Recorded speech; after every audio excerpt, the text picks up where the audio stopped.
Thank you, Tawfeek. Tawfeek is right off a plane, so you have to forgive him. He's going to be hopefully very eloquent.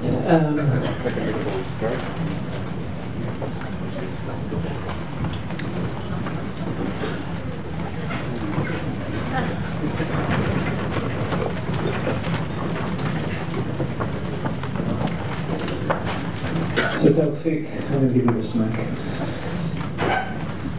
Tell me, this is your first major role. Yes. Where did this start for you? How did you get involved with this film? Well, to me, it's a little bit. Well, first of all, hi everybody. First of all, thank you for having me here. Thank you for coming. What was the question? We'll take it slow. How did you get involved with the film? How were you cast for this film? The casting went like a little bit later for me, but the whole process for me started actually way back when I was 12 years old, when I first saw Iran shooting his Syrian Bride film in my village, and I went crazy for that because it was like 500 population in the village, nobody's there. And I was on the streets always, so I saw all these crazy people like doing not so serious job. So I said that's what I want to do. And I started 15 years ago afterwards, and seeing him and doing auditions. And yeah, I did like it didn't. There's no sexy story to that. It was really hard. I did like about 10 auditions. And then he said, yeah, well, no, you got it. I said, I think you're making a mistake. I said, go grab a beer and we'll talk tomorrow. It was long.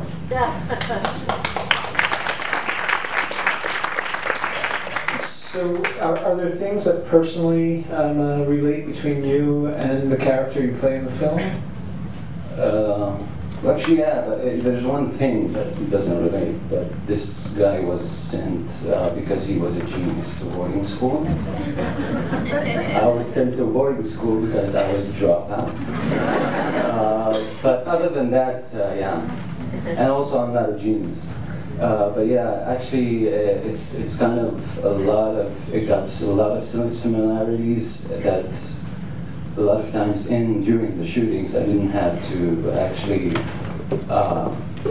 start to imagine or to understand how those things are possible, because I already experienced them at so many different levels. So yeah.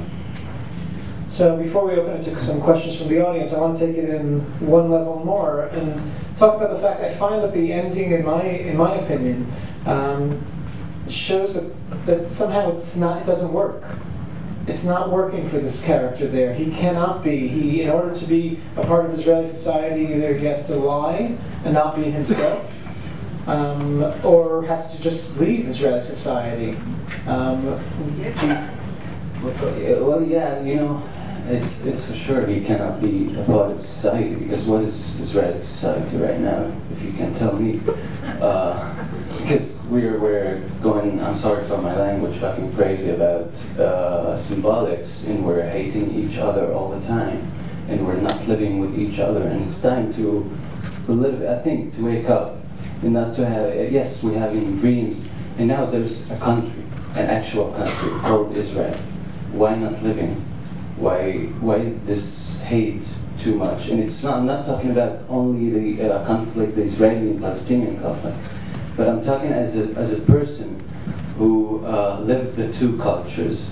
I was till 12 years old. I was with my family, and then I grew up with Jewish people only, and seeing those crazy lines where you're going from doing stuff. Crazy stuff that you doing it, and you think that it's crazy thing to think about, that you think it's for your own good. That's something that it doesn't make a good society, I think. And a little bit, and good people are going out, and it's too bad.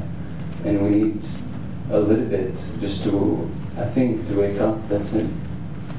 Speaking of going out and very much related to it, Saeed Kashua, who of course, wrote the books, but also wrote the screenplay, and I would say it's based somewhat on his life and his existence. How involved was he in the process, and how did his now moving away from Israel, do you think impact the way the film is made, the story of the film?